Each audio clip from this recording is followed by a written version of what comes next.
Je remercie Dieu pour chaque fois qu'il me convainc. Parfois, je dois le remercier plus que je ne le ressens, mais vous savez.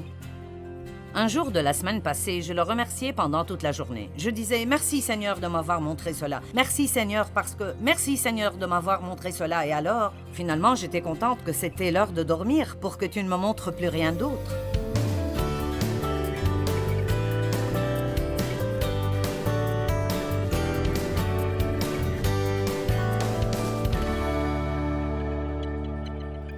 Car c'est par la grâce que vous êtes sauvés, par la foi. C'est le don de Dieu, ce n'est point par les œuvres, afin que personne ne se glorifie. Par la grâce, par la foi.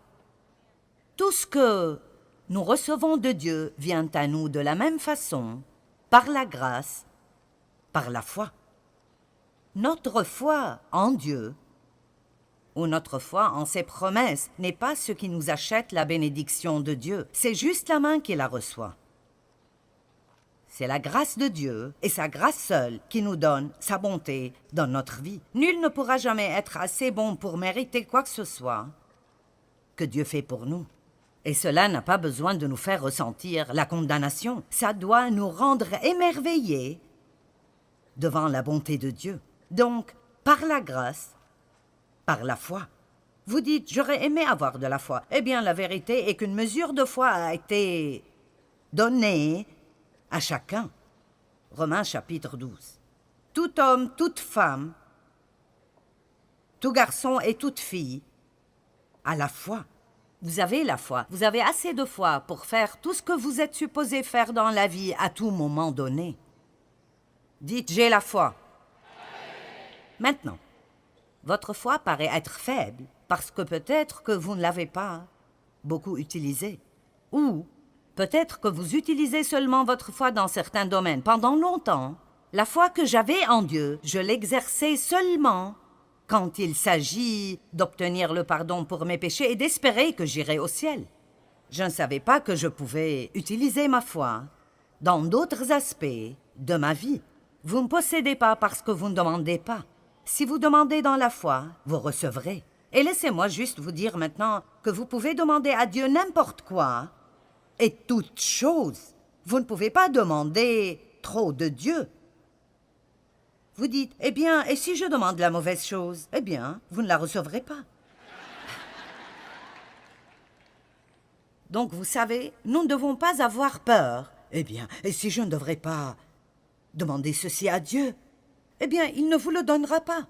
Il y a certaines choses dont la Bible nous dit qu'il ne faut pas les demander, mais il y a plusieurs régions dans la vie qui sont juste uniques et particulières à notre propre vie. La Bible ne vous dit pas qui épouser ni quand acheter une nouvelle voiture, mais elle donne la sagesse. Et si nous suivons la direction du Saint-Esprit, nous suivons la sagesse, et nous comptons sur Dieu pour nous aider, nous pouvons commencer à avoir des vies absolument incroyables. Je ne savais pas que je pouvais utiliser ma foi pour dépasser mon passé. Je pensais que j'étais coincée avec...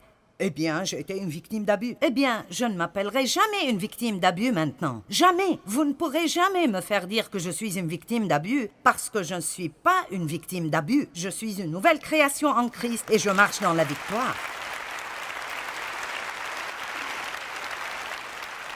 Et quoi qu'il vous soit arrivé, je veux vous encourager. Débarrassez-vous de toute mentalité de victimisation que vous puissiez avoir. Nous ne pouvons pas toujours être des victimes et être de nouvelles créations en Christ. Alors, vous avez de la foi.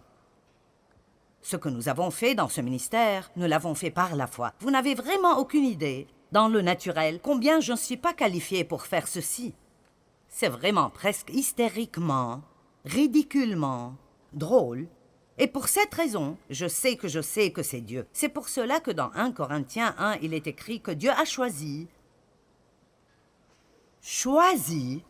les choses folles du monde pour confondre les sages. Il veut que le monde regarde et dise « Ce n'est pas possible. Pas possible. Ce n'est pas possible que tu puisses faire ça. » Et puis il veut que le monde regarde comment ça arrive à travers vous. Amen. Afin que nulle chair ne se glorifie. Je me demande combien de personnes vous ont regardé en pensant « C'est impossible pour toi de changer. » C'est impossible pour toi de faire ceci un jour. Mais en mettant votre foi en Dieu, vous le faites. Eh bien, je n'avais vraiment pas prévu de prêcher à propos de la foi ce week-end. En fait, j'ai pensé à ceci il y a 2 semaines, assis sur ma chaise, parce que je lisais ce chapitre, qui est l'épître à Philémon, et je suis arrivée au verset 22, et quelque chose a cliqué en moi. Et puis j'ai juste pensé, je ferai un petit message sur comment la foi fonctionne, parce que il y a ce qu'on appellerait à juste titre des lois de la foi. Et une loi est quelque chose qui marche à chaque fois. La gravité est appelée une loi, la loi de la gravité, ce qui veut dire qu'à chaque fois, pas parfois, mais à chaque fois que je jette quelque chose dans l'air, ça tombera. Et donc il y a certaines lois de la foi, et ce que je veux dire est qu'il y a certaines façons par lesquelles la foi marchera, et d'autres par lesquelles la foi ne marchera pas. Et alors, comme vous avez la foi, dites « j'ai la foi ». Et comme vous n'obtiendrez rien de Dieu, sauf si vous utilisez votre foi, je pense que ce serait bien de prendre un peu de temps ce matin, juste pour voir si vous faites ce que nous devrions faire avec notre foi, et si vous utilisez cette foi d'une manière qui la rend productive et fonctionnelle. Vous êtes d'accord? Ok. Maintenant, lisons donc Philémon 1, verset 22. Paul écrit à Philémon à propos d'un esclave qu'il avait nommé Onésime, et il s'était en fait enfui de chez Philémon, et Paul l'a rencontré. Et il est devenu un fils spirituel de Paul, et maintenant Paul allait le renvoyer chez Philémon. Et il voulait s'assurer que Philémon le recevra gracieusement et qu'il ne le punirait pas parce qu'il s'était enfui. Et c'est ce dont parle la partie majeure de l'épître. Mais après, Paul dit, et c'est très important, Paul était en prison quand il a écrit cette lettre, en prison, et il n'avait aucune idée de quand il sortirait de là. Mais il écrit à Philémon, et dans le verset 22, il dit « En même temps, prépare-moi un logement, dans l'attente de m'accueillir hospitalièrement, car j'espère, grâce à vos prières, vous être rendu ou recevoir la grâce de venir. » Nous voyons quelque chose de très important ici. D'abord, il dit « J'ai la foi que si vous priez pour moi, je sortirai d'ici et je pourrai venir vous visiter. » Donc, il avait la foi en la puissance de la prière et il croyait que, quand il prie ou si d'autres prient pour lui, cela ouvrira les portes pour qu'il soit libéré de la prison. Ne priez pas si vous n'allez pas prier dans la foi. Quand vous priez, ayez une foi simple comme les enfants pour que Dieu vous entende, mais aussi pour que Dieu vous donne soit ce que vous demandez, ou si vous demandez la mauvaise chose, il vous donnera quelque chose de mieux. Amen. Puis il dit, « Prépare-moi un logement en attendant ma visite. » Maintenant, je veux vous parler du pouvoir de l'attente. Parce que la foi devrait avoir une attente active et agressive qui va avec. Paul a dit « Priez pour moi. Je crois que je sortirai d'ici et je viendrai vous visiter. Alors commencez à me préparer une chambre. » Est-ce que quelqu'un voit ceci? Tu peux déjà commencer à me préparer une chambre parce qu'il était si certain qu'il allait pouvoir venir. Nous appelons les femmes enceintes des mamans en attente parce que nous savons ce que c'est que d'être enceinte.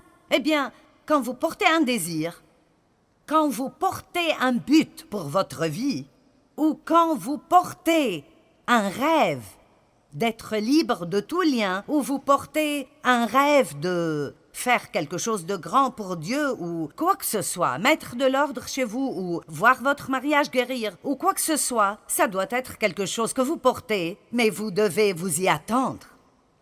Amen? Vous y attendre. Beaucoup de personnes n'attendent rien. Alors ils n'obtiennent rien. Beaucoup de personnes sont comme « nous attendrons de voir ce qui arrivera ». Ne vivez jamais avec une attitude comme « eh bien, nous attendrons de voir ce qui arrivera ». On ne sait jamais ce que Dieu fera. Vous ne pouvez pas vous attendre à trop. Dans Ésaïe chapitre 30, verset 18, c'est un verset magnifique que j'ai découvert il y a plusieurs années. Et essentiellement, la Bible dit dans Ésaïe 30, 18, « L'Éternel attend le moment de vous faire grâce et il se lèvera pour vous manifester sa compassion. » Cela signifie que Dieu attend une opportunité d'être bon envers vous. Voyez-vous cela? L'Éternel attend ardemment, et le mot « attend » veut dire « espère, cherche à et désire » de vous faire grâce, et alors il se lèvera pour vous manifester sa compassion et vous faire miséricorde. Car l'Éternel est un Dieu juste, béni, heureux, privilégié, et enviable sont tous ceux qui espèrent en lui, qui attendent et cherchent et désirent Dieu et sa victoire, etc.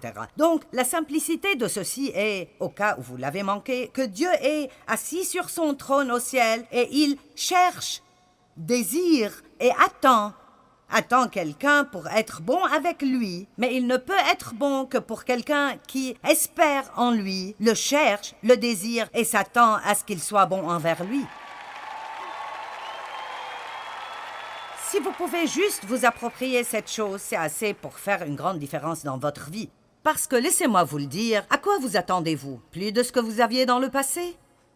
Plus de problèmes? Plus de déceptions? Vous vous attendez à être licencié au travail parce qu'il y a des licenciements? Et même, attendez-vous à ce que Dieu vous donne un meilleur travail que celui que vous avez perdu? Et n'attendez pas d'être dans les problèmes jusqu'au cou. Commencez à espérer maintenant. Et pour aller plus loin, laissez-moi vous dire que vous devez déclarer votre attente. Quand vous êtes plein d'attentes,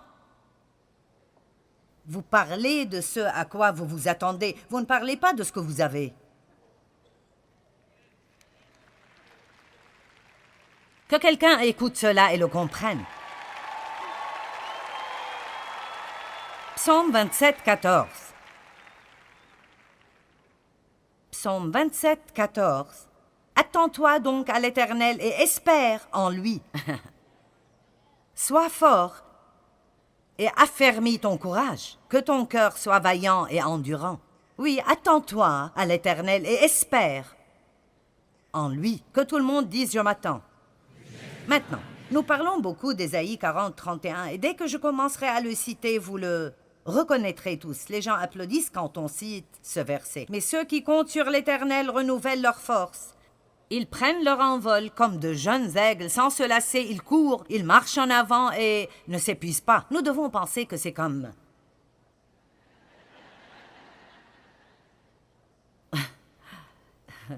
Mais si vous le lisez et vous étudiez ce mot « attend » dans la langue originale, ou si vous le voyez dans la Bible amplifiée qui amplifie un peu de la langue originale, il dit que ceux qui attendent, cherchent, désirent et espèrent le Seigneur. Alors, comme vous attendez Dieu, vous ne faites peut-être rien physiquement parce que vous avez peut-être une situation dans votre vie que franchement, vous ne pouvez rien y changer. Et nous disons, tu as juste besoin d'attendre le Seigneur. Mais cette attente, même si vous n'êtes pas actif dans vos actions pour résoudre votre problème, vous êtes très actif spirituellement. Ne soyez jamais passif spirituellement. Restez très actif spirituellement dans votre attente. Seigneur, j'attends une percée. Peut-être qu'aujourd'hui est le jour. Vous pouvez même utiliser votre imagination, et je n'essaie pas d'être farfelu et de me perdre dans une sorte de manipulation mentale, mais nous avons une imagination. Pourquoi devons-nous l'utiliser? Sommes-nous supposés l'utiliser simplement pour nous souvenir de toutes les choses bêtes qui nous sont arrivées dans nos vies? Pourquoi ne puis-je pas juste fermer les yeux et dire « Seigneur, je vais juste rêver de quelque chose de grand pendant 1 minute et j'imaginerai comment sera ma vie quand ma percée viendra parce que je sais qu'elle arrive ?»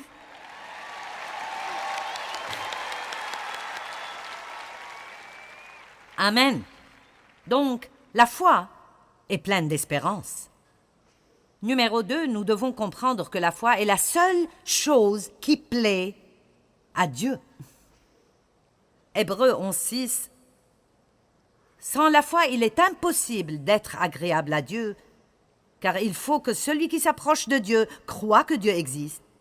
Et j'aime vraiment la deuxième partie du verset. Et qu'il est le rémunérateur de ceux qui le cherchent ardemment.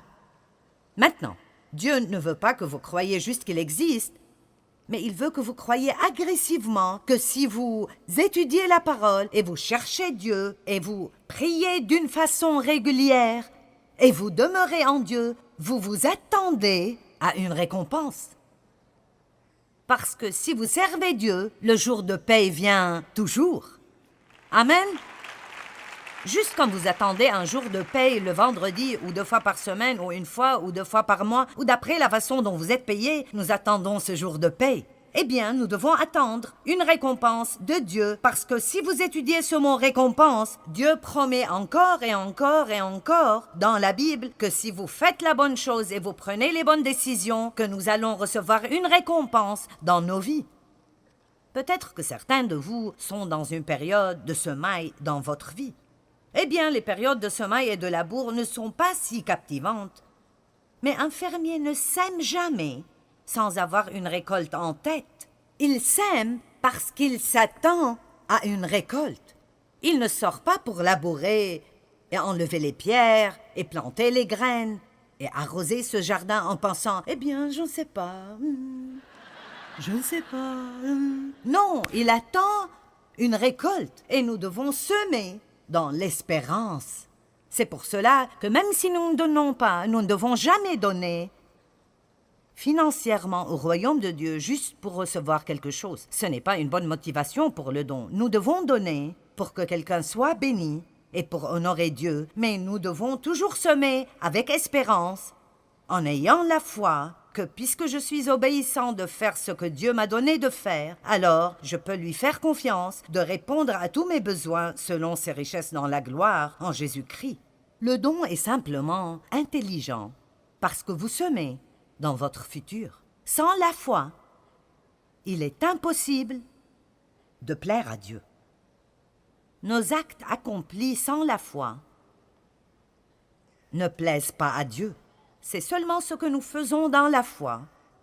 Et cela veut dire qu'on croit de tout nos cœurs que Dieu nous a demandé de le faire. C'est ce que nous faisons dans la foi pour le glorifier, qui lui plaît. Romains 14, 23, « Tout ce qui n'est pas le produit d'une conviction est péché. » Si vous prenez du temps pour penser à cela, ça peut vous tomber dessus. Tout, quoi que je fasse, que je ne fais pas dans la foi, est péché. L'inquiétude est un péché. La peur est un péché. Combien d'entre vous se plaignent dans la foi?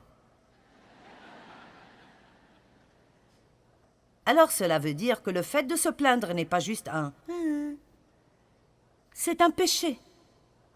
Et c'est pour cela que régulièrement nous devons dire « Merci Jésus, parce que tu m'as pardonné tous mes péchés et je peux être continuellement purifié par le sang de Jésus-Christ. » Amen. Alléluia. N'épousez pas quelqu'un si vous n'êtes pas vraiment dans la foi à ce propos. Vous savez, je me suis mariée la première fois quand j'avais 18 ans parce que... Et je savais tout au fond de moi-même que c'était une erreur. Mais parce que mon père a abusé de moi, sexuellement, je pensais que personne ne voudrait jamais de moi. Alors j'ai pris la première opportunité qui s'est présentée. Je pense que beaucoup de gens font cela. Ils sont si désespérés, ils ont peur de ne jamais avoir personne ou ils essayent de se débarrasser de ces sentiments de solitude qu'ils ont. Alors ils font quelque chose sans avoir la paix. Et puis ils souffrent pendant de nombreuses années. Ne faites pas quelque chose si vous n'avez pas de paix à ce propos. Si vous ne pouvez pas le faire dans la foi, alors ne le faites pas. Ne soyez pas poussés par vos amis à faire des choses que vous savez que vous ne devez pas faire. Si vous n'avez pas de paix quand il s'agit de voir un certain film, même si tout le monde y va, vous ne devez pas le faire si vous ne pouvez pas y aller par la foi. Allez.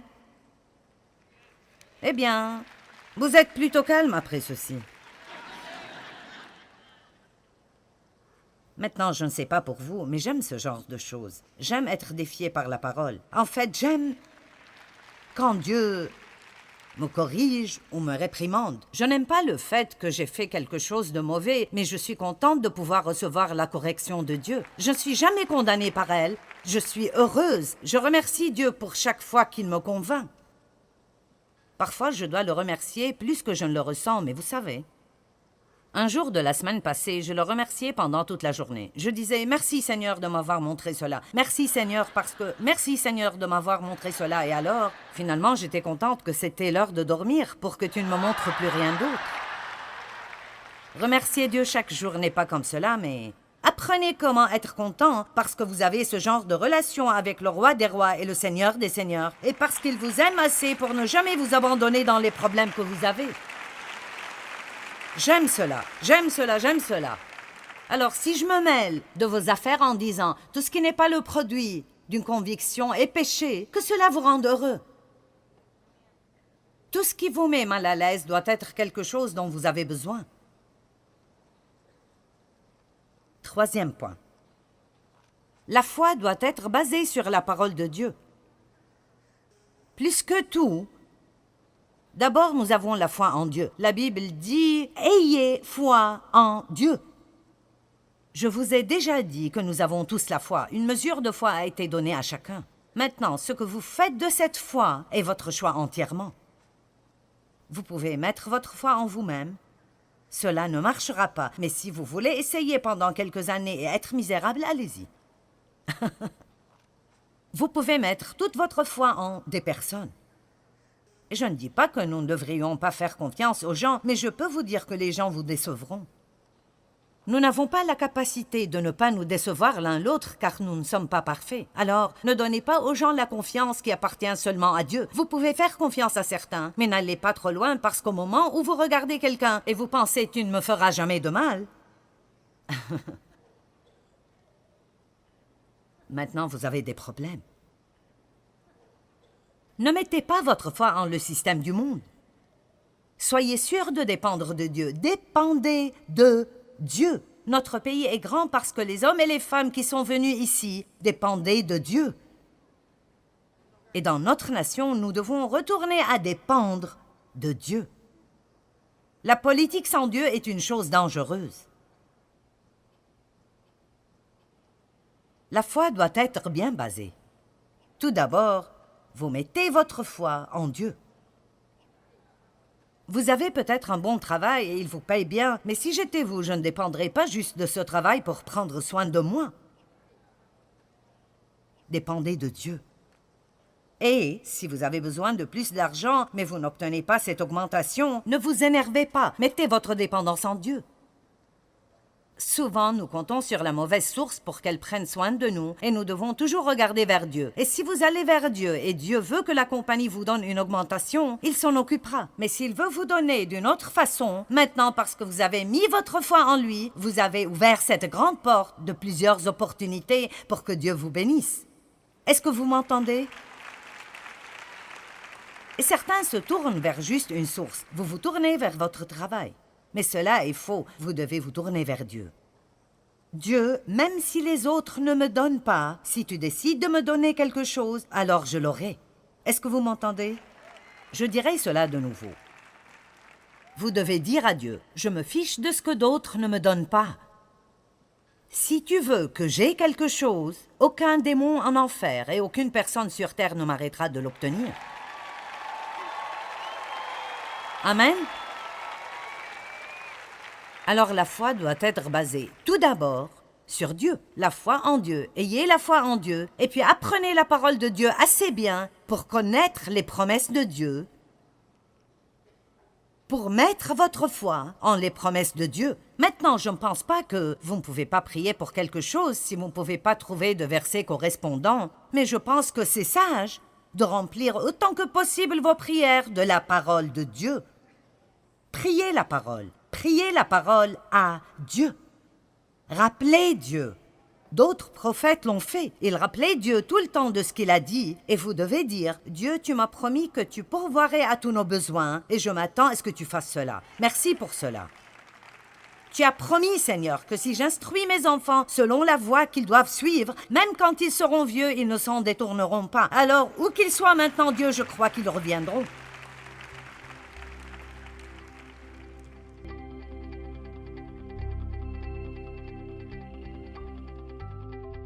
Eh bien, la Bible dit que Dieu a donné à chacun une mesure de foi. Et vous savez, plus nous utilisons cette foi, plus elle grandira.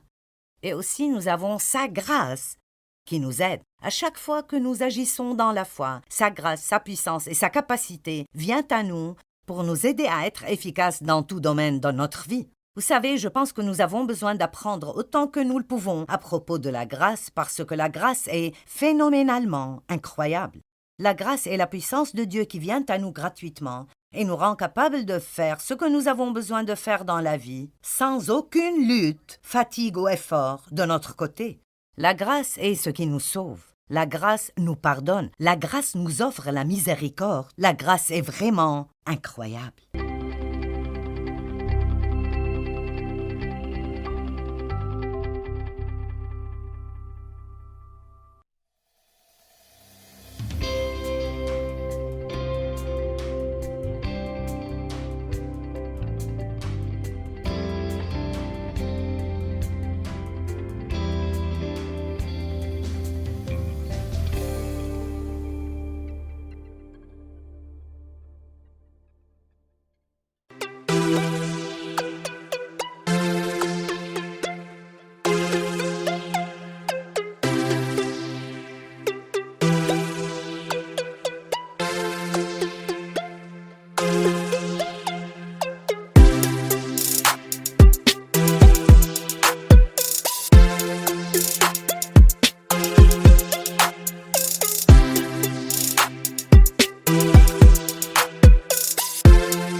Đời